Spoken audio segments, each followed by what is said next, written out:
ഷോപ്പിലുള്ള രാജന്റെ പെങ്ങളാണ് സാഹിറ. അവരിങ്ങട്ട് വിളിക്കുമ്പോൾ ഞാൻ പിന്നെന്ത് ചെയ്യണം?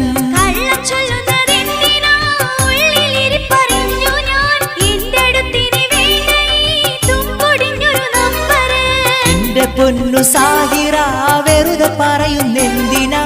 പടച്ചവനാണിതു സത്യമാ, നിനക്ക് സംശയ രോഗമാ? ഈ ഹലാക്കിൻ മൊബൈല് കണ്ടുപിടിച്ചതെന്തിന്? സമാധാനം കെടുത്തുവാൻ മുടിഞ്ഞു പോകണ സാധനം. മിണ്ടാണ്ടിരിയ സാഹിറ, മണ്ടത്തരം പറയല്ല. നീ കരുതും പോലിത് ലവും മറ്റതുമല്ലടേ.